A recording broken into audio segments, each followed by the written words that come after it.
तर विद्यार्थ्यांनो, आपण इयत्ता 9वी विषय विज्ञान यामधील गतीचे नियम हा धडा बघत आहोत. आपण याच्या आधी अंतर, विस्थापन, चाल या धड्यामधील अंतर, विस्थापन, चाल, वेग हे आपण पाहिलं होतं. त्यानंतर त्वरण हे सुद्धा पाहिलं, हो की नाही. त्वरणामध्ये त्वरणाचे प्रकार, धन त्वरण, शून्य त्वरण, ऋण त्वरण हे सगळं आपण काल पाहिलं. त्यानंतर आपण नवीन एक त्यातला पॉइंट सुरू केलेला, तो म्हणजे न्यूटनचे गतिविषयक समीकरणे. न्यूटनचे गतिविषयक समीकरणे हे 3 आहेत. त्यापैकी काल आपलं पहिलं झालेलं होतं, वाटल्यास मी इथं लिहून दाखवते. न्यूटनचे गतिविषयक पहिल्या समीकरणामध्ये बघा, न्यूटनचे गतिविषयक समीकरण आपण पाहायला लागलो.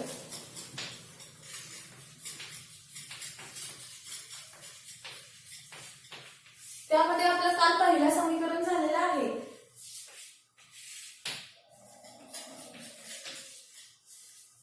नुसतं इथं मी फक्त आता लिहिते गतिविषयक पहिला नियम.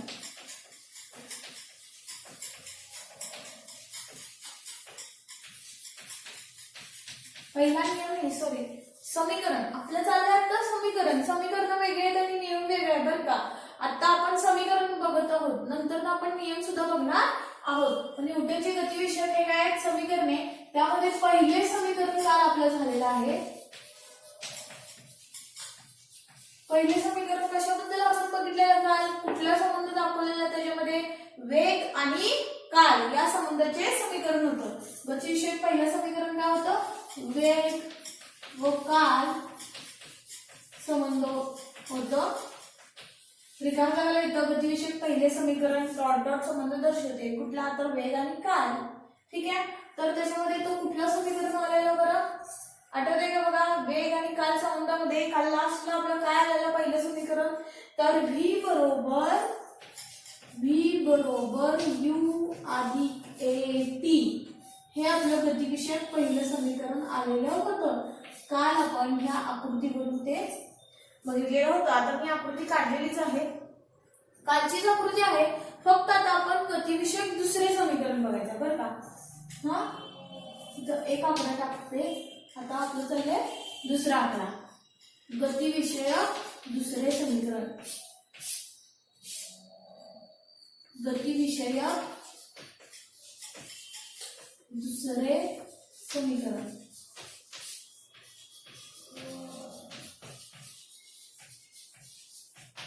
तर या न्यूटनच्या गतिविषयक दुसऱ्या समीकरणामध्ये आपण विस्थापन आणि काल संबंध पाहणार आहोत. काय बघायचंय? विस्थापन काल संबंध.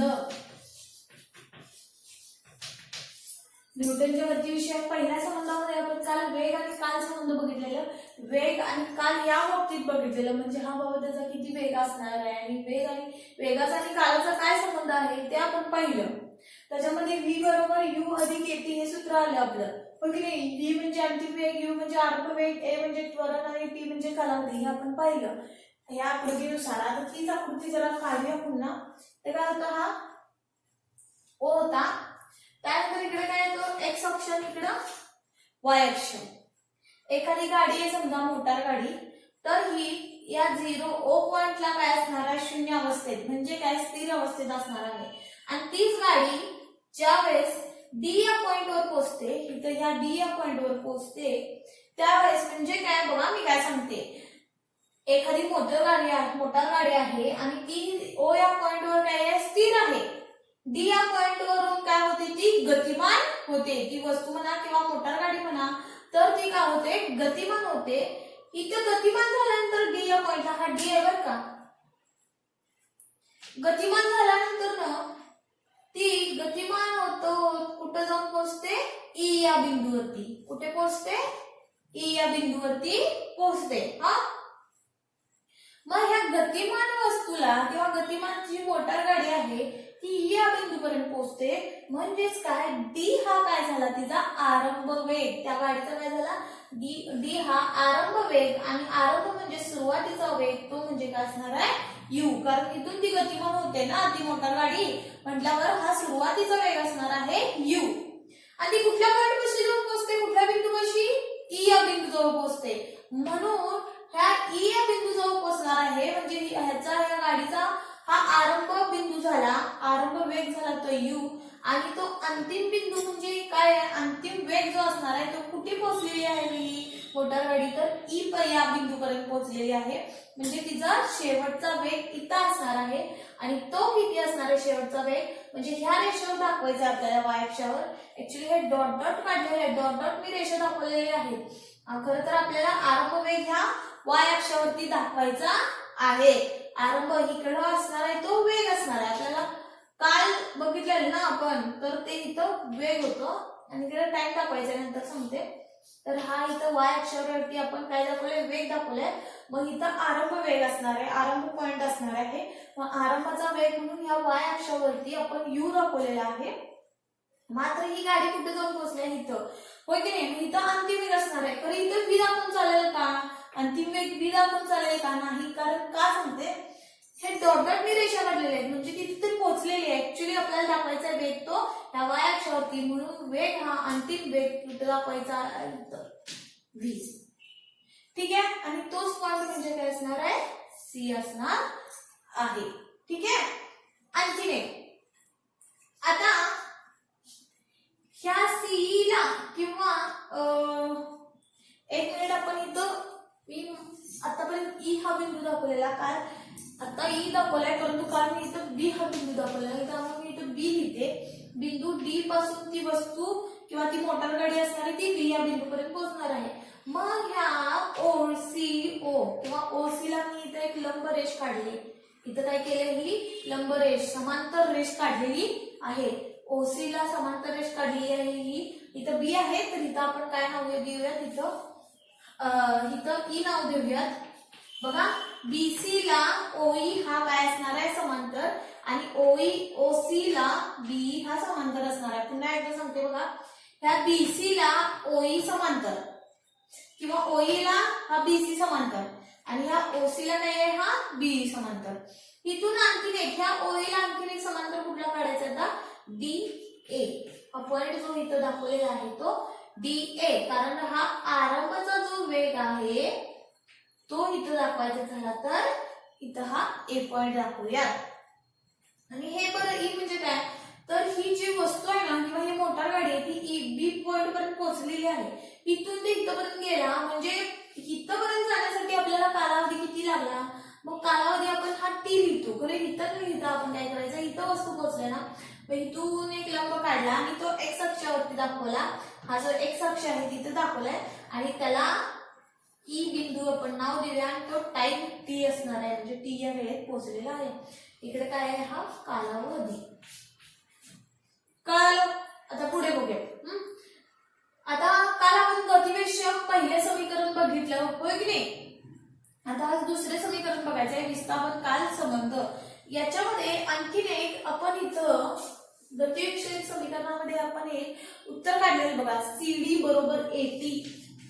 त्वरणावरून आपण उत्तर काढलेलं, वाटलं तिथं दाखवते तुम्हाला शॉर्टकट मध्ये, म्हणजे आता थोडक्यात सांगते. त्वरण म्हणजे वेग बदल छेद कालावधी हे सूत्र होतं. मग ए बरोबर व्ही वजा यू छेद टी असं सूत्र होतं, होय की नाही आपलं. मग इथं आपण व्ही यू वगैरे हे सगळं काढून काय केलेलं बघा बरं. इथं आता आपण व्ही म्हणजे कोण होता, हा ओ सी, होय की नाही. ओ सी होता, व्ही म्हणजे कोण होता, ओ सी, वजा यू म्हणजे कोण होता, हा ओडी होता, हो की नाही, ओ डी, आणि छेद टी ओ सी. व्ही म्हणजे बघा हा व्ही जो होता तो ओ सी, आणि हा यू म्हणजे कोण होता, ओडी होता, हो की नाही, आणि तिथं टी. मग ओसी मधून ओडी मी वजा केलेलं होतं बघा, ह्या ओसी मधून ओडी वजा केलेलं होतं, त्यावेळेस काय राहिलेला, हा सीडी राहिलेला होता. मग सीडी हा छेद होत आहे तसा, आणि खाली छेदात टी, आणि हा इथला ए आहे तसा. मग आपण काय केलेलं, टी इकडे नेलेलं, भागाकाराचं उलटून गुणाकार झालेला होता, बरोबर आहे तसं, आणि हा सीडी. म्हणजे आपलं उत्तर काय आलेलं होतं, सीडी बरोबर काय होतं, ए टी. ते मी का आता दाखवलं, कारण आपल्याला सीडीची किंमत लागणार आहे. आता विस्थापन आणि काल संबंध दाखवायचा आहे. विस्थापन म्हणजे काय, गतिमानतेच्या आरंभ ते अंतिम बिंदू मधील सर्वात कमी अंतर म्हणजे विस्थापन होय. हे आपण आधी बघितलेलं होतं. मग बघा पुन्हा एकदा सांगते, ती गाडी गतिमान झालेली आहे, मोटर गाडी गतिमान झाली आहे. कुठून झाली, इथून पोहोचले कुठे, इथे, म्हणजे ती गाडी गतिमान असणार आहे. मग व्याख्यातलं झालं विस्थापनच्या गतिमानतेच्या आरंभ ते अंतिम बिंदूमध्ये. आरंभ बिंदू हा डी होता, अंतिम बिंदू हा बी होता. मग ह्या आरंभ ते अंतिम बिंदू मधील सर्वात कमी अंतर म्हणजे हे, म्हणजे तो झाला विस्थापन. आणि काय म्हणजे काय, हा कालावधी तिथून इथपर्यंत झाला किती कालावधी लागला टी. मग हेच संबंध आता आपण पाहणार आहोत. मग यासाठी मला आता कुठली गोष्ट घ्यायची आहे, हा एवढा पॉइंट घ्यायचा मला. बघा कलर चेक करू, बघा मला हा एवढा पॉइंट घ्यायचा आहे. मी डार्क रेषेने करते बघा.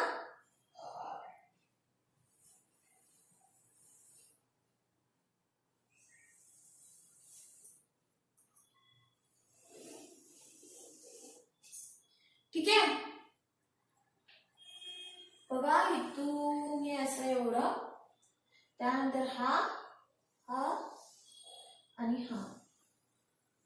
आता बघा तुम्हाला हे जे चौकोन काढलेले आहे मी, चौकोनाचं नाव काय बघा, ओ डी बी ई. हे टी म्हणजे कालावधी आहे बरं का. ह्या चौकोनाचं नाव आहे ओ डी बी ई. चौकोन ओ डी बी ई इथे लिहिते मी. हे काय त्या चौकोनाबद्दल विचार करून म्हणजे त्याच्यावरती आता समीकरण तयार करणार आहे. बघा चौकोन ओ डी बी ई हे घ्यायचं आहे आपल्याला. चौकोन O D E B E असं घ्या, किंवा पुस्तकात डी ओ ई बी लिहिलेलं आहे. बघा डी ओ ई बी असं सुद्धा लिहिलं तरी चालू शकेल. ही ओ डी बी घेतले, किंवा त्यांनी पुस्तकात सांगितलेलं आहे डी पासून. हा आपली जी मोटार गाडी आहे ती डी पॉइंट पासून सुरुवात झालेली आहे ना, म्हणून इथं डी ओ ई बी असं घेतलेलं आहे चौकोन. ठीक आहे, मग चौकोन डी ओ ई बी चं क्षेत्रफळ काढायचं आहे.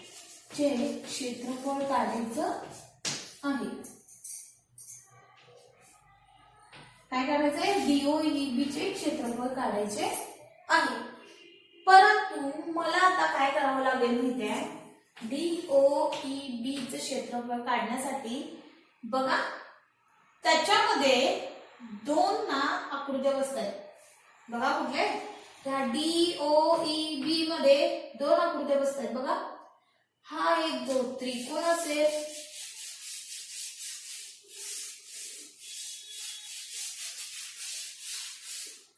आणि हा एक जो आयत असेल. आहेत का बघा दोन आकृत्या. या चौकोन डीओई बी मध्ये दोन आकृत्या झाल्या का बघा. हा जो आहे तो त्रिकोण आणि हा जो आहे तो आयत. ठीक आहे, मग आता आपल्याला ह्या चौकोनाचं क्षेत्रफळ काढायचं आहे, डीओई बी चं क्षेत्रफळ काढायचं आहे. तर त्या चौकोनामध्ये दोन आकृत्या बसलेल्या आहेत, एक त्रिकोण आहे आणि एक आयत आहे. मग आपण काय करायचं की ह्या दोन्हीचं क्षेत्रफळ काढायचं, ह्या त्रिकोणाचं आणि ह्या आयताचं क्षेत्रफळ काढायचं आणि त्या दोघांची बेरीज करायची, की जेणेकरून ह्या चौकोनाची काय होईल, आपल्याला क्षेत्रफळ काढता येईल. आपल्याला कुठल्या चौकोनाचं क्षेत्रफळ काढायचं, डीओई बी. मग आता हे पूर्ण काढत बसण्याच्या ऐवजी काय केलंय, तिथे दोन आकृत्या दिसत आहेत, एक त्रिकोण दिसतोय आणि एक आयत दिसतोय. त्रिकोण हा मी तुम्हाला समजण्यासाठी रंगवून दाखवलेला आहे आणि आयत हा अशा तिरप्या रेषा मारलेल्या आहेत. ठीक आहे, मग आता आपल्याला आयताचं नाव काय असेल बघा, डीओई ए हे आयत असणार आहे. त्रिकोणाचं नाव काय असणार आहे, त्रिकोण डीएबी असे त्रिकोण असणार आहेत. परंतु आता हे क्षेत्रफळ काढण्यासाठी आपण सूत्रावरून काढणार आहोतच, परंतु त्याच्या आधी मी काय करणार आहे की हे जी नेमकी नावं अक्षर दिसतात ना, त्याला नेमकं कोणतं अक्षर आहे हे आधी काढणार आहे. म्हणजे जसं काल मी ओसी वजा ओडी बरोबर, हे काय आलंय ओसी वजा ओडी, हे ओडी घालवल्यानंतर सीडी तसा राहिला. ठीक आहे, त्याप्रमाणे मी आता ह्याला कोणती कोणती नावं आहेत ते पाहणार आहे, कारण हे आता आपल्याला समीकरण तयार करण्यासाठी आपल्याला काढावं लागणार आहे. मग आता पहिल्यांदा आपण बघूयात ए आधी सूत्र टाकल्यानंतर तुमच्या लक्षात येईल का, हा बाबा की नेमकं कशा प्रकारे त्याचं नाव घेतलेलं आहे. तर आधी बघूया सूत्र टाकूयात. आधी चौकोन डी DOEB चं क्षेत्रफळ, चौकोन DOEB चे क्षेत्रफळ. मग ह्याच्यामध्ये दोन आकृती आहेत सांगितल्या, ही एक आयत आणि हा एक त्रिकोण. मग आधी आयताचं बघूया. आयताचं नाव आहे DOEB. आयताचे नाव काय आहे DOEA. बरोबर आयत DOEA चे क्षेत्रफळ आणि त्याच्यामध्ये आणखी काय ऍड करायचे, कशाची बेरीज करायची, आयत अधिक त्रिकोण. मग हा आयत झाला आणि बेरीज करायची आहे कशा बरोबर, या त्रिकोणाच्या क्षेत्रफळाबरोबर. या त्रिकोणाचं नाव काय आहे DAB. या त्रिकोणाचं नाव काय आहे DAB चे क्षेत्रफळ. काय आलं बघा, हा जो चौकोन आहे DOEB त्याचं क्षेत्रफळ काढायचं आहे. मग त्याच्यामध्ये दोन आकृती आहेत, एक त्रिकोण आणि एक आयत. ह्या आयतामध्ये DOEA चं क्षेत्रफळ, आयत DOEA चे क्षेत्रफळ आणि त्रिकोण काय असणार आहे DAB. त्रिकोण DAB चे क्षेत्रफळ आणि ह्या दोघांची बेरीज करायची, कारण हे दोन्ही मिळूनच हा पूर्ण हा जो आहे तो चौकोन तयार होतो. ठीक आहे. आता बघूया DOEB चे क्षेत्रफळ म्हणजेच काय. आणखी एक सांगते तुम्हाला, काल आपण त्वरण म्हणजे ए बघितलं, त्वरण लक्षात राहिलं तो ए काल आपलं झालेलं आहे, मी काल सांगितलेलं आहे कालच्या तासामध्ये. त्वरण म्हणजे ए, सुरुवातीचा वेग u, अंतिम वेग v. ठीक आहे. त्यानंतर CV बरोबर AT काढलेलं होतं परत, आणि पहिलं समीकरण होतं ते v बरोबर u अधिक AT होतं. आता आपण पुढचं बघूयात बघा. मग त्वरण ए नुसार कालावधी काय होता T. ही मोटार गाडी इथून ते इथपर्यंत जाते, त्यांना त्वरण लागलेलं आहे. त्वरण म्हणजे कालानुसार वेगामध्ये त्याचे बदल झाले होता. मग त्वरण ए कालावधी T आणि त्याने कापलेलं अंतर इथून ते इथपर्यंत जे अंतर कापलेलं असते ना, ते म्हणजे काय असणार आहे S. ते म्हणजे काय असणार आहे S. मग बघा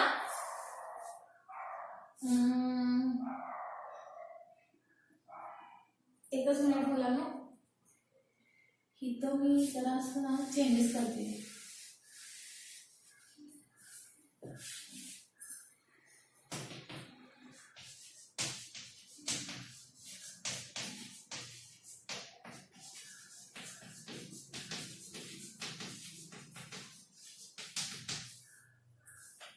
गतीविषयक दुसरे समीकरण विस्थापन काल संबंध मी लिहिलेला आहे. आणि आपल्याला काय काढायचं माहितीये, अंतर काढायचं आहे. हा विस्थापन काल संबंध यामध्ये अंतर काढायचं आहे. S इतकं अंतर कापलेलं आहे या मोटार गाडीनं, इथून ते इथपर्यंत म्हणजे S इतकं अंतर कापलेलं आहे. मग कापलेलं अंतर S बरोबर, कापलेले अंतर S बरोबर त्याने काय T या कालावधीत किती अंतर कापलेलं आहे S. अंतर S बरोबर हा जो क्षेत्रफळ आहे ना, हे केवढं अंतर कापलेलं आहे, म्हणजे इथून इथपर्यंत कालावधी हा T लावला आणि ती वस्तू किंवा ती मोटार गाडी इथपर्यंत गेल्या, म्हणजे हे इथं हे एवढं क्लोज करून घेतलं आपण. मग तो म्हणजे काय असणार आहे चौकोन. हे इथून ते इथपर्यंत अंतर काढायचं आपल्याला, केवढं अंतर पार केलंय. मग त्यासाठी इथून एक लंब काढला आणि इथून एक लंब काढला आणि हे जोडलं. मग हे हा झाला चौकोन. ह्याचं आपल्याला क्षेत्रफळ काढायचं आहे. चौकोन DOEB चे क्षेत्रफळ इथलं हे पुसते. ठीक आहे. मग आता हा S बरोबर ह्या चौकोनाचं क्षेत्रफळ काढायचं होतं, म्हणजे हे आयत आणि हा त्रिकोण ह्या दोन्ही मिळूनचं क्षेत्रफळ काढायचं आहे. मग S म्हणजे काय झालं अंतर. हे बरोबरच्या खाली बरोबर.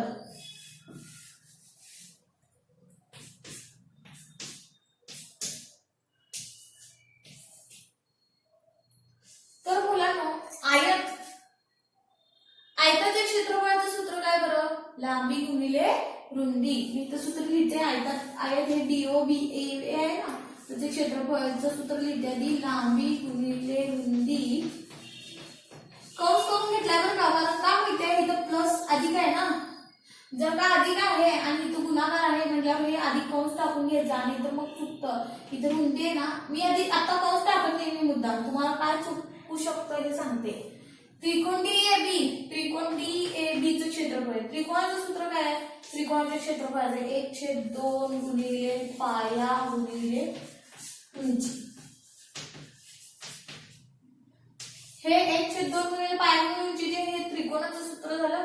आणि आयताचं सूत्र काय झालं? लांबी गुणिले रुंदी. जर का इथं कंस नाही टाकला तर काय करतात मुलं? मग रुंदी अधिक 1/2 होऊ शकतो. असे काही आपले चूक होऊ शकते. यासाठी काय केलं माहितीये?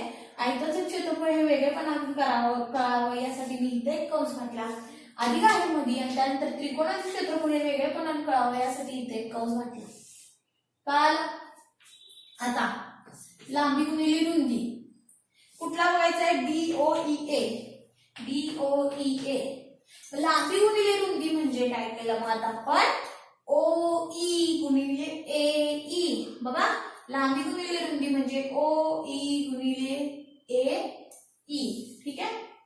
OE गुणिले, जरासं वरती लिहिते कारण आपल्याला जरा खाली लिहायचं आहे. OE गुणिले AE. आपण काय बघतोय? हा आता आयत बघायला बरं का आपण. हा आयत बघत आहोत आपण आता. मग आयताच्या क्षेत्रफळामध्ये लांबी गुणिले रुंदी असतं, म्हणून लांबी गुणिले रुंदी म्हणजे OE गुणिले AE घेते. OE गुणिले AE हा आहे लांबी गुणिले रुंदी अधिक कंस आहे तसा 1/2 गुणिले. आता हा जो त्रिकोण होता इथं असं करतो. हा जो त्रिकोण आहे या त्रिकोणाचा पाया गुणिले उंची बघायची. मग पाया काय आहे? DA आणि उंची काय आहे? BA. मग पाया काय होता? DA आणि गुणिले आहे तसा उंची काय असणार आहे? BA. काल मुलांना पुन्हा एकदा सांगते बघा. आयताचे क्षेत्रफळ आहे म्हणून लांबी गुणिले रुंदी हे सूत्र लिहिलं, अधिकच्या खाली अधिक लिहिलं. त्रिकोणाचे क्षेत्रफळ आहे म्हणून 1/2 गुणिले पाया गुणिले उंची हे सूत्र टाकलं. मला हे पुस्तकात लिहिलेलं नाही बरं का हे असं सूत्र. आयताचे क्षेत्रफळ म्हणजे लांबी गुणिले रुंदी, त्रिकोणाचे क्षेत्रफळ बरोबर 1/2 गुणिले पाया गुणिले उंची असं लिहिलेलं नाहीये पुस्तकात. डिरेक्टली हे दिलेलं आहे. फक्त शब्द तेवढे इकडे इकडे चेंज आहे. तुम्ही 2 गुणिले 3 करा किंवा 3 गुणिले 2 करा, उत्तर काय येणार आहे? तेच येणार आहे. 2×6 किंवा 3×2=6. पण उत्तर काय तेच येतं. त्यामुळे गुणाकारचं शब्द तेवढे इकडे इकडे चेंज झालेले आहेत. पुस्तकात AE गुणिले OE आहे. ठीक आहे, लिहिले OE गुणिले AE. इथं पण 1/2 गुणिले DA गुणिले BA लिहिले. पुस्तकात काय लिहिलेलं आहे माहिती आहे? AB गुणिले DA लिहिलेलं आहे. परंतु मी काय केलंय? DA गुणिले BA. आता पुढचं बघूया. हे लांबी गुणिले रुंदी लिहिलं, 1/2 गुणिले पाया गुणिले उंची लिहिलं. हे लांबी गुणिले रुंदी म्हणजे मी इथला हा आयत बघितला, याच्यामध्ये लांबी गुणिले रुंदी म्हणजे OE गुणिले AE केलं. त्यानंतर 1/2 गुणिले पाया गुणिले उंची म्हणजे 1/2 आहे अधिक लिहिलं, मधलं होतं आधीचं. इथे ह्याला कंस घातला मी. हे लांबी मी रुंदी टाकली आणि कंस टाकला, अधिकच्या खाली अधिक आणि मुद्दाम कंस घ्या म्हणजे चुकणार नाही, तुमचा गोंधळ होणार नाही. अधिकच्या खाली अधिक हा कंस आहे तसा 1/2 आहे तसं गुणिले आहे तसं पाया आहे तर काय आहे? हा त्रिकोण आहे ना, मग हा DA आणि उंची काय आहे? हा BA. ठीक आहे, आता पुढे बघूयात. आता आपण काय करायचं माहित आहे? ह्या ओईला तर कुठले कुठले शब्द आहेत बघूया. हा आधी पहिल्यांदा OE पाहूयात. OE बघा, OE OE म्हणजे काय आहे? इथं पॉइंट पोहोचलेला हा T हा कालावधी आहे. हाय का बघा? OE म्हणजे हा इथला हा बिंदू आहे ना, B पर्यंत ही V पर्यंत काय झालेली ही मोटार गाडी पोहोचलेली होय की नाही. मग तिथून एक आपण लंब काढलेला होता, इथं E पॉइंट दाखवलेला. म्हणजे काय, इथपर्यंत ही मोटार गाडी गेल्यानंतर किती टाइम लागलाय? तो T होता. म्हणजे OE म्हणजे काय आहे? T. OE म्हणजे काय आहे? T. OE म्हणजे काय आहे? T. गुणिलेच्या जागी गुणिले. AE बघूया आता. हा AE. AE म्हणजे कोण आहे? हा OD आहे का बघा? AE म्हणजे काय आहे? OD. AE म्हणजे OD म्हणजेच काय U आहे का बघा? काल आपण बघितलेलं OD म्हणजे काय होता? U. कारण इथं सूत्र होतं बघा, हे इथं पण आहे. U म्हणजे काय? OD बघितले तुम्ही आपण काय? मग एई म्हणजे काय असणार आहे तर बघा एई म्हणजे काय असतो हा ओ डी. आता फक्त मी काय करते ओडी बरोबर काय करते यू लिहिते. वाटल्यास इथं आपण कारण पण टाकूया.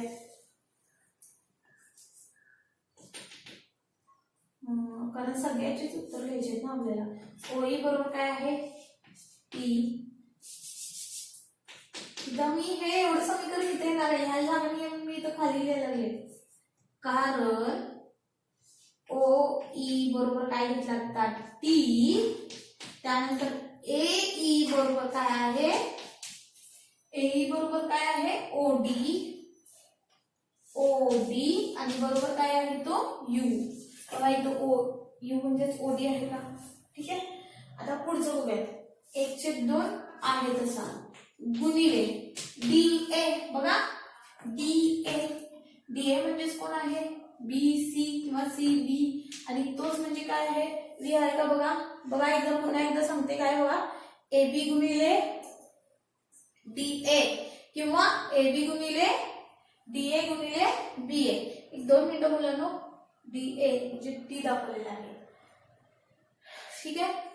ओ ई बरोबर बघा इथं डी ए म्हणजे इथं काय असणार आहे ओ ई म्हणजे काय असणार आहे टी असणार आहे. डी ए बरोबर ओ ई तोच म्हणजे काय आहे हा टी. बघा डी ए म्हणजे ओ ई आहे आणि ओ ई म्हणजे काय आहे टी. मग मी इथं डी ए च्या ऐवजी काय लिहिते इथं टी गुणिले. आता बघायचा डी ए हा बघायचा हा बी ए. काय बघायचंय बी ए म्हणजेच काय असणार आहे तो बी ए म्हणजेच काय असणार आहे सी डी म्हणजेच काय असणार आहे व्ही. बघा सी डी म्हणजे काय आहे हे ए टी. बघा मी पुन्हा एकदा सांगते हा बी ए म्हणजेच काय आहे हा बी ए म्हणजेच काय हा सी डी. लिहिते बघा इथं मुलांना बी ए म्हणजेच काय हा सी डी. बी ए म्हणजेच काय आहे हा सी डी आणि म्हणजेच काय हा सी डी म्हणजे बघा इथं काय आलं आपलं उत्तर. काल आलेलं होतं उत्तर आपलं सी डी बरोबर ए टी. मग तो इथे लिहिते ए टी कंस पूर्ण चौकडी कंस दिलेला आहे तो इथं बी ए लिहिते मी. बघा मुलांना आणखी एकदा सांगते हे जरा व्यवस्थित समजून सांगते. हिथला जे अक्षर बघूयात आपण बरं का. हे अक्षर आहेत ना ही वरची त्याची उत्तर काढलेली आहेत आपण. म्हणजे त्याला कोणतं अक्षर द्यायचंय नेमकं. ओ ई. बघा ओ ई बरोबर टी आहे का. बघा ओ ई बरोबर टी. त्यानंतर ए ई बरोबर ओडी बरोबर यू टाकले. बघा ए ई. बघा ए ई. बघा इथं ए ई बरोबर काय आहे ओ डी. ए ई बरोबर ओ डी. ओडी म्हणजेच कोण आहे यू. सुरुवातीचा वेग यू. ए ई बरोबर ओडी बरोबर यू. त्यानंतर पुढचं काय डी ए. डी ए म्हणजेच काय डी ए म्हणजेच काय हा ओ ई. बघितले डी ए म्हणजेच ते दोन्ही अंतर समान आहे का. बघा ओ ई गणितामध्ये झालेलं असतं का नाही तुम्हाला. डी ए बरोबर ओ ई अक्षर चेंज असतात परंतु जे समान दिसते ते बरोबर असतात. मग त्यांचा अंतर म्हणून डी ए बरोबर ओ ई. डी ए बरोबर ओ ई आणि ओ ई म्हणजेच कोण होता हा टी. आपण इथं बघितलेला ओ ई म्हणजेच कोण आहे हा टी. ठीक आहे.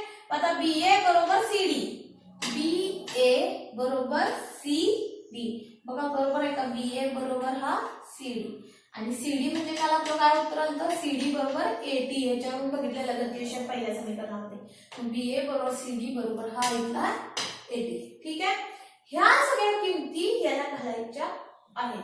बघा ओ ई च्या जागी काय म्हटलं टी गुणिले आहे तसं. त्यानंतर ए ई च्या जागी काय घेतलेलं आहे यू. हा यू टाकला बरोबर त्याच्या खालीच टाकले तुम्हाला समजावं यासाठी. कंसाच्या खाली कंस अधिकच्या खाली अधिक ह्या कंसाच्या खाली कंस 1/2 आहे तसं गुणिले आहे तसं. हा डी ए. डी ए म्हणजे कोण आलेलं उत्तर टी. हा टी गुणिले आहे तसं बी ए. बीए म्हणजे काय आलं बघा, बीए बरोबर सीडी बरोबर 80, हा 80 आणि हा गुणिले आहे तसं. वाटल्यास तुम्हाला ना ह्याच्या खाली लिहिते बरोबर म्हणजे कळेल. ह्या डीएच्या खाली, डीएचं उत्तर काय आलं तर टी गुणिले आहे तसा, हा गुणाकार आहे तसा ह्याच्या बरोबर खाली लिहिते. आणि बीए म्हणजे काय आलं बघा, हा 80 कंस त्याच्या खाली कंस. काय आलं बरं. आता हेच आपण काय करायचं आहे बघा, टी यू, टी गुणिले टी, टी गुणिले यू काय आलं टी यू. फक्त उलट करते मी, टी यू च्या इथं टी यू येणार आहे की नाही, फक्त मी काय करते यू टी, हे कारणचं चिन्ह आहे बरं का. टी गुणिले यू काय झालं, टी यू लिहा किंवा यू टी लिहा चालतंय, यू टी किंवा आधी तुम्हाला दाखवते मग नंतर मग परत लिहिते. आहे तसंच लिहिलं की बघा, टी गुणिले यू कंस काय आहे तसंच टाकते, टी गुणिले यू टी यू गुणाकाराचं चिन्ह काढले मी, अधिक आहे तसा हे कंस टाकलाय ना, हा चौकोनी कंस, हे का त्याच्या किमती कशा काय आल्या ते लिहिलेलं आहे मी. हे आता विचारात घेऊ नका, हे एवढं हे आता एवढं विचारात घेऊ नका या चौकटी कंसातलं. पुढचं बघूयात आपण, टी यू गुणिले टी यू, टी यू गुणिले यू टी यू अधिक आहे तसा कंस टाकते 1/2 हा गुणिले टी गुणिले 80 काय तर बघा बरं, टी गुणिले 80 हा टी टी सेम आहे, टी गुणिले टी टी चा वर्ग गुणिले टी चिन्ह काढते बरं का मी, 1/2 आहे तसा टी गुणिले टी टी चा वर्ग हा एक आहे तसा. हा वर्ग लिहिताना व्यवस्थित लिहा बरं का वरती, नाहीतर तुम्ही समजा इथं खाली लिहिला तर 2 होऊ शकतो.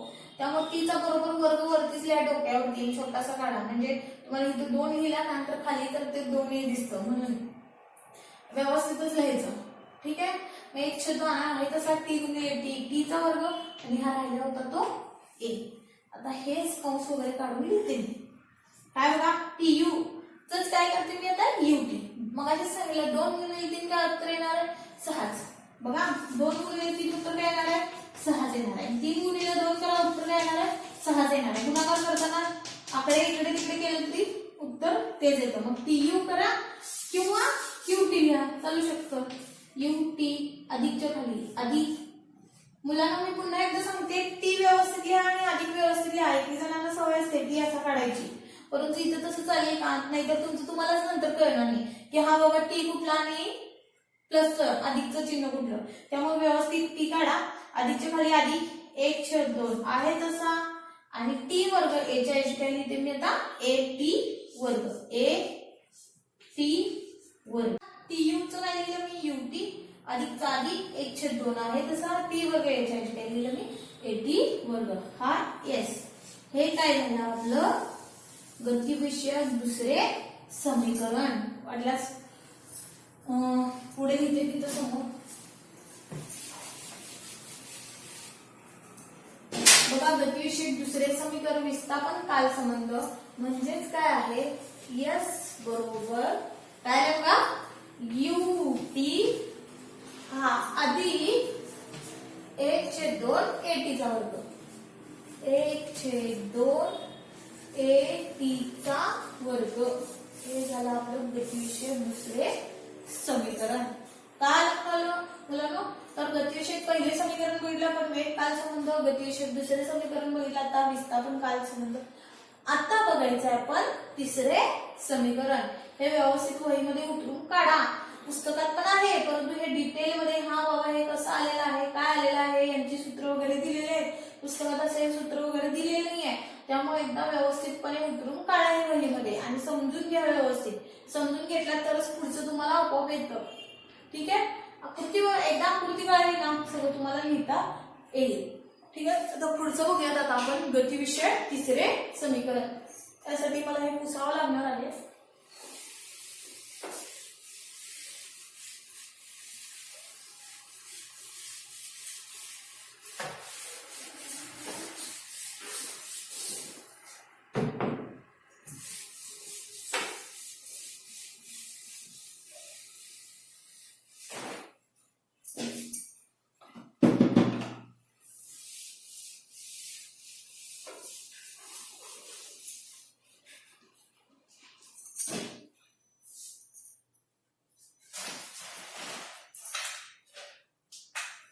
बघा गतिविषयक तिसरे समीकरण.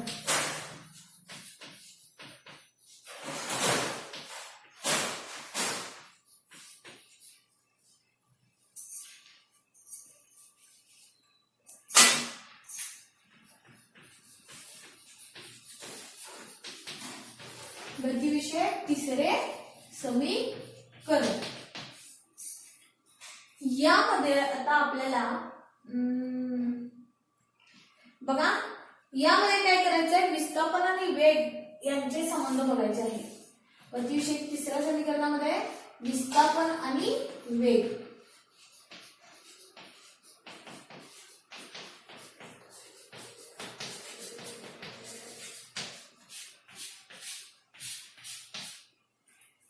ठीक आहे.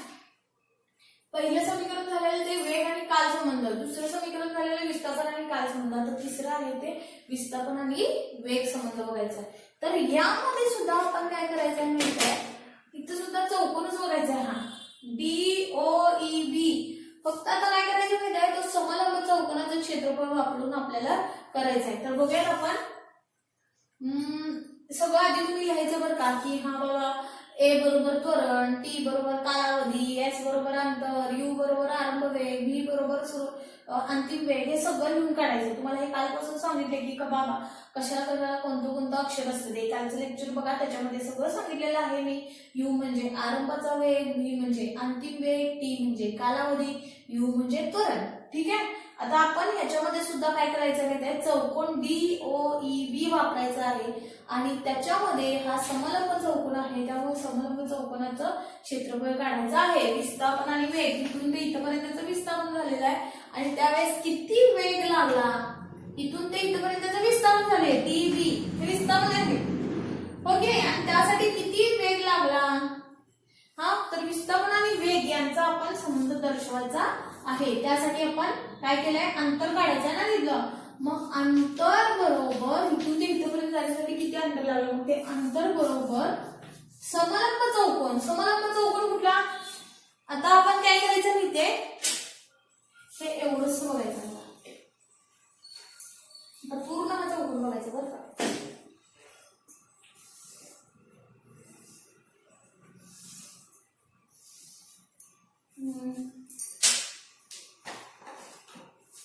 पूर्ण हा चौकोन बघायचा आहे.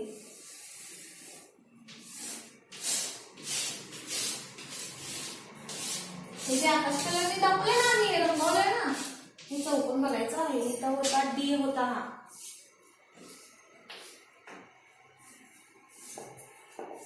बघा अंतर, आता समलंब चौकोन DOEB चं क्षेत्रफळ, समलंब चौकोन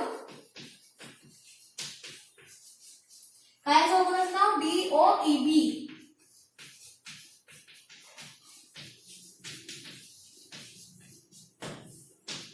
तर समलंब चौकोनाचे सूत्र लिहिते मी आता, 1/2 गुणिले समांतर बाजूंच्या लांबीची बेरीज, समांतर बाजूंच्या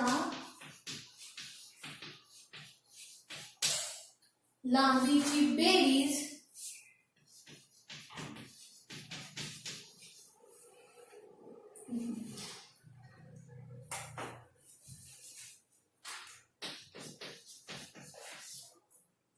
लांबीची बेरीज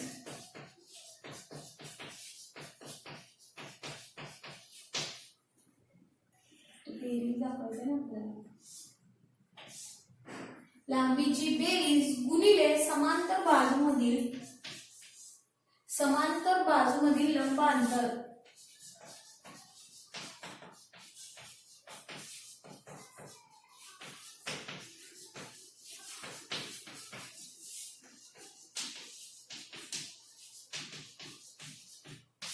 बघा विद्यार्थ्यांनो काय बघायचं आपण, अंतर काढायचं आहे. अंतर म्हणजे S हे अक्षर असणार आहे. बरोबर का खाली बरोबर. समलंब चौकोन DOEB चं क्षेत्रफळ काढायचं आहे. समलंब चौकोनाचं क्षेत्रफळ काय असतं, त्याचं सूत्र काय आहे, तर 1/2 गुणिले समांतर बाजूंच्या लांबीची बेरीज गुणिले समांतर बाजूमधील लंब अंतर. ठीक आहे. 1/2 मोठं काढूया वाटल्यास, हम्म? आता 1/2 आहे तसा लिहिते गुणिले समांतर बाजूंच्या लांबीची बेरीज म्हणजेच काय असणार आहे? समांतर बाजू आधी कुठली आहेत बघूया. हा झाला चौकोन DOEB. त्यामध्ये समांतर बाजूंच्या लांबीची बेरीज. मग समांतर बाजू कुठली आहे त्याच्यातल्या?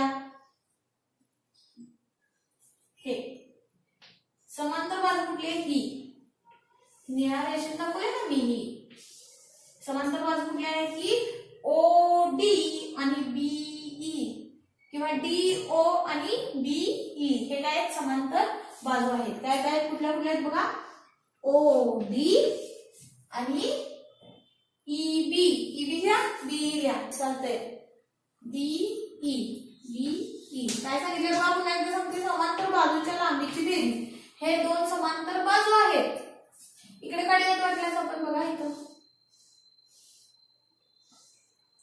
बघा. हा O हा सॉरी हा D हा O हा E आणि सॉरी इथं काय A B आणि इथं E. हा समांतर चौकोन आपण बघत आहोत. त्याच्यामध्ये समांतर बाजूच्या लांबीची बेरीज. मग समांतर बाजू कुठल्या आहेत? या दोन आहेत. समांतर बाजू कुठल्या आहेत? या दोन. मग OD आणि हा BE. D आणि B त्यांची काय करायची? त्या बाजू समांतर बाजूचे काय करायचे? त्यांच्या लांबीची बेरीज. मग ही जी लांबी होती ना OD आणि BE त्यांची बेरीज करायची. मग इथं केली आपण बेरीज. कंस आहे तसं गुणिले आहे तसं. ठीक आहे. आता हा कंस आहे तसा पुन्हा ह्या कंसात काय दाखवलं? हा पहिला कंस झाला. 1/2 होतं तसं लिहिलं, गुणिले आहे तसं लिहिलं, समांतर बाजूच्या लांबीची बेरीज केली. समांतर बाजू होते त्या OD आणि BE होती आणि त्या दोघांची बेरीज केली, कंस पूर्ण केला, गुणिले आहे तसा. आता इथं बघायचं आहे समांतर बाजूमधील लंब अंतर. समांतर बाजूमधील लंब अंतर बघायचं आहे. समांतर बाजू कुठल्या होत्या? ह्या. त्यामधील ह्या दोघांमधील अंतर बघायचं आहे. तर ते कसं अंतर आहे? ते लंब आहे. OD आणि BE यांच्यामध्ये काहीतरी अंतर आहे. हे पण अंतर आहे, हे पण अंतर आहे. परंतु त्यांनी कसं अंतर सांगितलं? लंब. मग हे होऊ शकेल का बरं? लंब म्हणजे काय? उलटा T असतो.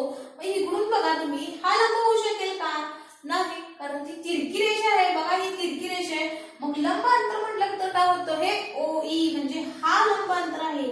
ह्या OD आणि ह्या BE मधला OD आणि BE का? कारण समांतर बाजूमधील अंतर बघायचं आहे. समांतर बाजू कुठल्या आहेत? ह्या BE आणि ही OD. यामधलं अंतर म्हणजे एकतर हे घ्या किंवा एकतर हे घ्या. परंतु हे अंतर घेऊ शकत नाही, हेच घ्यायचं आहे कारण हा लंब असलेलं अंतर आहे. म्हणजे बघा हा इकडून उलटा B होतो, हा होत नाही, तिरपी रेष जाते. मग हा लंब अंतर म्हणजे हा काय आहे? OE. मग समांतर बाजूमधील लंब अंतर म्हणजे काय झाला? हा OE. ह्या दोन समांतर बाजू आहेत ना, ह्यामधलं अंतर काय आहे? लंब अंतर काय आहे? OE. कळालं? आता पुढचं बघूया.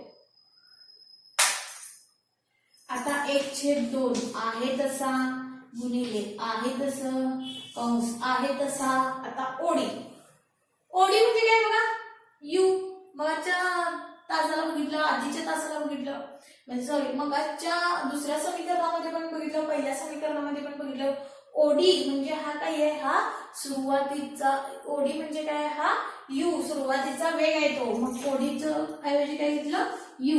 अधिकच्या खाली अधिक. BE म्हणजे काय घेतलं बघूया आता आपण. BE हा BE. BE म्हणजेच कोण आहे? हा OC. BE म्हणजेच कोण आहे? हा OC. आणि तो म्हणजे काय आहे? V. हो की नाही? पुन्हा एकदा सांगते बघा. BE म्हणजे काय आहे? हा BE म्हणजे काय? हा OC. आणि तोच म्हणजे काय आहे? हा V. कंस आहे तसा गुणिले आहे तसं OE. OE बघूया ना. OE म्हणजे काय? हा T. OE म्हणजे काय? हा T. OE म्हणजे काय? हा T. आता पुन्हा एकदा बघूयात बरं का आपण. कारण मी व्यक्त म्हटल्यास आपल्याला जागा होईल का? वेगवेगळी पुस्तक बघा इथे दाखवेल वाटल्यास. OD. OD म्हणजे काय? आपला आलाय U. OD बरोबर U. बीई बरोबर बीई कुठे बघा बीई बरोबर काय आता ओ सी म्हणजेच काय व्ही मग बीई बरोबर ओ सी बरोबर काय आहे व्ही आणखी काय केलं आता आपण समांतर बाजूमधील लंबांतर ओई होता ओई काय आलेला आहे आपला हा टी ओई काय आहे हा टी मग आपण समीकरणामध्ये बघितलेलं ओई बरोबर टी काय आलं बघा तेच आहेत का किमती ओडी म्हणजे यू टाकलं अधिकच्या खाली आधी इथून सुरुवात करते 1/2 आहे तसा गुणाकार आहे तसा कंस आहे तसं ओडीची किंमत आली आहे यू लिहिले इथं त्यानंतर बीई ची किंमत आहे बघा ओडीची किंमत आली यू बीई ची किंमत काय बघा बीई बरोबर ओसी बीई बरोबर ओसी म्हणजे काय होता व्ही आणि ओई म्हणजे काय आहे टी तो इथे लिहिलेला आहे गुणाकारच्या खाली गुणाकार कंस आहे तसा ओईची किंमत टी लिहिलेली आहे इथे कारण लिहायचं बरं का कारण ती किमती टाकली ना आपण बरोबर आता मात्र आता बघा इथे एक सूत्र सांगितलेलं आहे त्यांनी ए बरोबर व्ही वजा यू छेद टी काल आपण बघितलेलं होतं त्वरणाचं सूत्र परंतु हे आता यस पर्यंत झाल्या याला आपण म्हटलं विधान 1 म्हणून नाव टाकूयात विधान 1 किंवा समीकरण 1 परंतु ए बरोबर काय आहे व्ही वजा यू छेद टी असतं आणि त्याच आता चेंज केलेलं आहे बघा टी बरोबरची किंमत काढल्या टी बरोबर टी इकडे नेला आणि ए इकडे आणला व्ही वजा यू छेद ए हो की नाही पुन्हा एकदा लिहूयात बघा काल आपलं सूत्र झालेलं होतं परंतु ए त्वरणाचं सूत्र झालेलं मगाशी पण तिथे दाखवलेलं याच्या आधी सूत्र झालेलं आहे आपलं त्वरण म्हणजेच ए बरोबर म्हटल्यास तिथे लिहा परंतु त्वरण ए बरोबर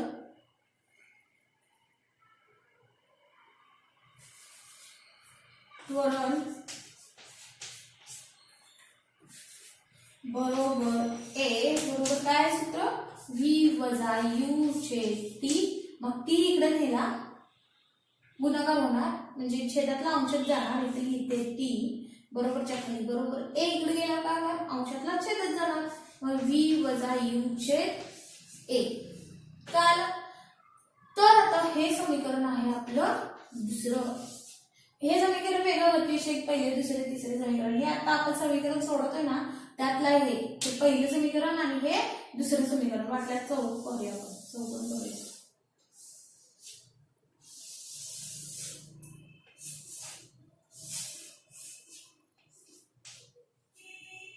आता ह्या दुसऱ्या समीकरणाची किंमत ना पहिल्या समीकरणात टाकायची हे गतिशील समीकरण वेगळी हे आता आपण ते गणितामध्ये असतं ना समीकरण विधान वगैरे त्याप्रमाणे हे दुसऱ्या समीकरणाचं आपण काय करायचंय पहिल्या समीकरणामध्ये किंमत टाकायची हा तर हे मी आता पुढचं इथे लिहिते बरं का हे इथं पुसूया मी दुसऱ्या समीकरणाचं सूत्र आता हेच इथं पुढे जायचंय बघा हे पहिलं समीकरण आहे चौकोन केलेलं हे दुसरं समीकरण आहे हे आता आपण गतिशील तिसरे समीकरण सोडवतोय परंतु आता हे काय करायचं हे पहिला आकडा आहे हा दुसरा आकडा जो आहे तो दुसऱ्याची किंमत कशी टाकायची आहे पहिल्यामध्ये आपण म्हटलंच लिहूयात विधान लिहा किंवा समीकरण लिहा समीकरण लिहिलं तर चालतं परंतु काय तुमच्या लक्षात येणार नाही नेमकं समीकरण कुठलं म्हणून मी विधान टाकते विधान काय करायचंय 2 ची किंमत किंवा असं करूया 2 ची किंमत 1 मध्ये टाकूयात 2 ची किंमत 1 मध्ये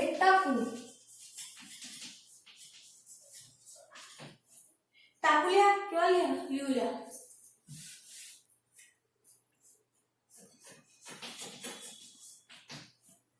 बघा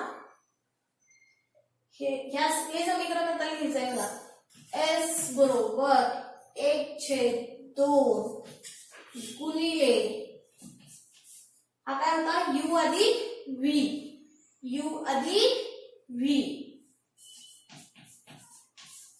हा गुणिले आहे तसा. हा टी ची किंमत घ्यायची आहे. टी ची किंमत काय आहे? व्ही वजा यू छेद ए.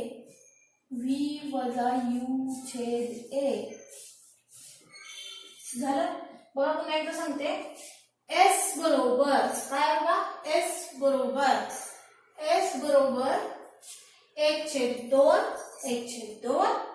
गुणिले कंसात यू अधिक व्ही हा गुणिले कंसात टी आहे आणि टी ची किंमत आपण इथली टाकायची आहे. टी ची किंमत आली व्ही वजा यू छेद ए. मग तेच मी तर टी च्या ऐवजी काय लिहिलंय? इथं टी आहे ना, त्याच्या ऐवजी हे टाकायचं व्ही वजा यू छेद ए. इथपर्यंत आलं मुलांनो. आता काय करायचंय बघा, ह्यांच्यामध्ये आपण छेद समान करायचा. आता काय करायचंय? छेद समान करायचा आहे किंवा छेद समान करायचा म्हणण्यापेक्षा आपण काय करायचंय? गुणाकार करायचा. इथं काय नाही म्हणजे ना, मी इथं छेदात 1 घेते म्हणजे तुम्हाला समजेल. छेदात 1 बघा आता 1 गुणिले यू अधिक व्ही आणि गुणिले व्ही वजा यू आणि छेदातले छेद ह्या अंशातले गुणाकार आणि छेदातला गुणाकार 2 गुणिले 1 गुणिले 1. बघा हे अंश वेगळा आणि छेद वेगळं करते. अंशात काय 1 गुणिले यू अधिक व्ही कंस आहे तसा हा गुणिले आणि हा काय कंस व्ही वजा यू.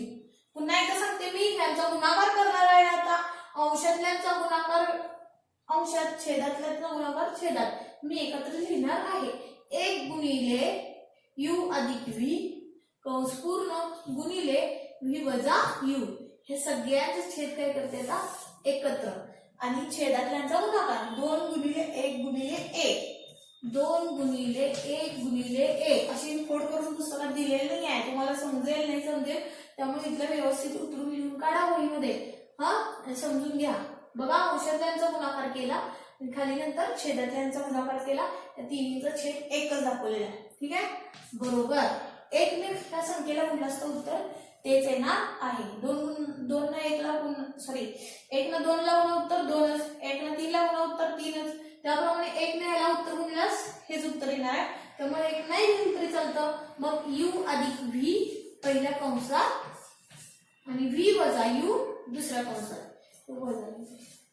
व्ही वजा यू दुसऱ्या कंसात 2 गुणिले 1 गुणिले उत्तर काय आलं? 2 1. आता बघा जरा इथं काय दिसतंय का तुम्हाला? यू अधिक व्ही आणि व्ही वजा यू. बघा वाटल्यास मी इथलं शब्द चेंज करते. आता आकृती काय नसलेलं चालतं. जरा असं मी इथं पुसणार आहे कारण आकृतीचं काम झालेलं आहे. बघा यू अधिक व्ही मी त्याच्याऐवजी काय करतो? मी देता यू अधिक व्ही करा किंवा व्ही अधिक यू करा. उत्तर मग असेच सांगितलं 2 अधिक 3 करा किंवा 3 अधिक 2 करा. उत्तर सेम देणार आहे. मग यू अधिक व्ही करा त्याच्याऐवजी व्ही अधिक यू लिहिते मी गुणिले आहे तसं गुणाकारचं चिन्ह नाही देत आहे मी आता. इथलं पुढचं आहे तसं व्ही वजा यू हा छेदात काय आहे? 2 1. मग बघा जरा काय दिसते का तुम्हाला इथं? व्ही अधिक यू पहिल्या कंसात दुसऱ्या कंसात व्ही वजा यू. काय आठवते का? बघा बघा आपल्याला गणितामधलं सूत्र आठवतं. ए अधिक बी पहिल्या कंसात आणि ए वजा बी दुसऱ्या कंसात. काय असतं सूत्र आठवते का? बघा वाटल्यास तुम्ही इथं कारण हे पूर्ण जर पुसलेली ही आकृती मला लिहावं लागणार आहे खाली. बघा यू अधिक व्ही पहिल्या कंसात व्ही वजा यू दुसऱ्या कंसात. त्यासाठी मी इथलं सूत्र लिहिते म्हणजे तुम्हाला आठवेल. ए अधिक बी पहिल्या कंसात ए वजा बी दुसऱ्या कंसात. सूत्र काय येतं बघा? आठवून बघा.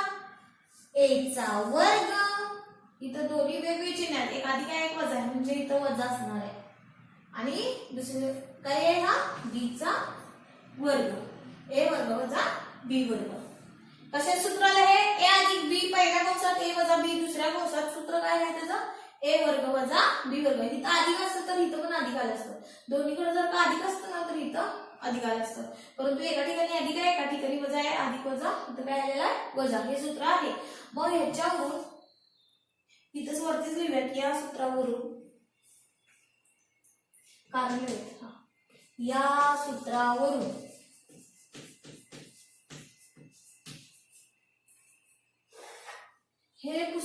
एवढी फोड करून सांगितलेली नाहीये, लिहिलेली नाही, त्यामुळे व्यवस्थित समजून घ्या.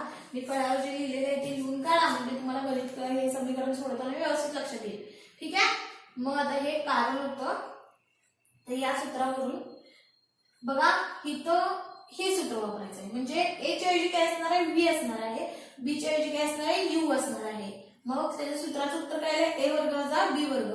मग याच्या ऐवजी काय सांगितले मी, व्ही वजा, आणि त्याला काय करायचं आहे, वर्ग, आणि इथं वजाचं चिन्ह, कारण अधिक वजा इथं काय आहे, वजा, आणि बी च्या ऐवजी काय सांगितले, यू. मग इथं यू लिहिते, त्याचा आपण काय आहे, वर्ग आहे. छेदात 2a. बघा व्यवस्थित आहे, वर्ग 2 वरचा एकत्र व्हायला नको. व्ही अधिक यू पहिल्या कंसात दुसऱ्या कंसात व्ही वजा यू, दोघांचं सूत्र काय येणार आहे, व्ही वर्ग वजा यू वर्ग. छेद आहे तसा आणि खाली 2a आहे तसं. आता इथं काय होता, हा मगाचा हा यस होता.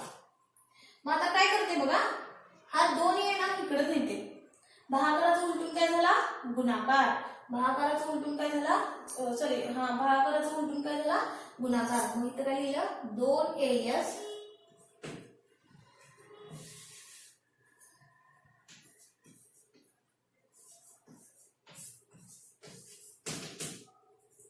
मग भागाकाराचा उलटून गुणाकार 2as म्हणून लिहिते बघा. काहीतरी खाली स्टेप लिहायची होती ऍक्च्युली, परंतु इथलं सगळं पुसायला लागणार. 2as बरोबर हा राहिला कोण बघा, 2a इकडे नेला, भागाकाराचा उलटून गुणाकार झाला. 2as बरोबर काय आहे, हा v वर्ग वजा u वर्ग, v वर्ग वजा u वर्ग.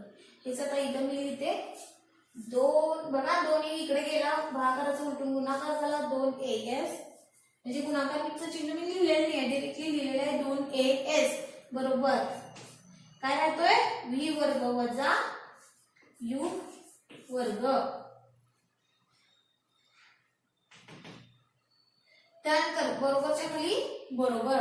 आता काय करायचंय, हा v वर्गला एकट्याला ठेवते आणि हा u वर्ग इकडे नेते. हा वजा आहे, वजा u वर्ग आहे, तो u वर्ग इकडे नेल्यानंतर काय होणार आहे, अधिक होणार आहे. मग आता इथं काय झालं, हा अधिक म्हणजे चिन्ह नाही लिहिलं तरी चालतं, अधिकचं u वर्ग, आणि वरचा होता तसा 2as.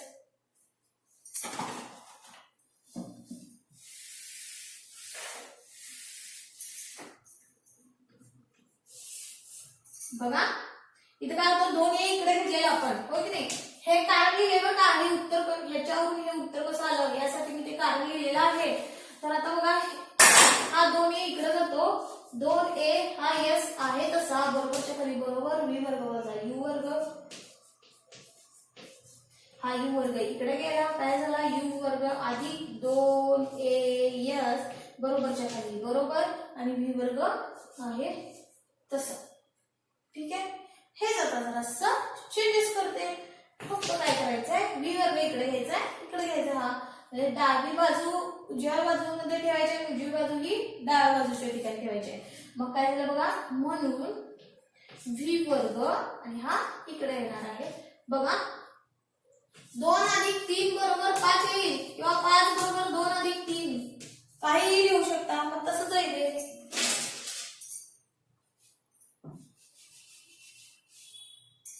v वर्ग आणि हा काय असणार आहे, u वर्ग अधिक 2as बरोबर u वर्ग अधिक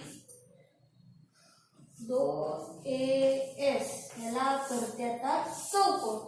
हे झालं गतिविषयक तिसरे समीकरण.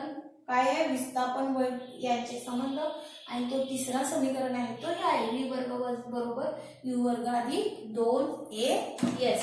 अशा प्रकारे इथं गतिविषयक काय झालेले आहे, 3 समीकरण झालेले आहेत.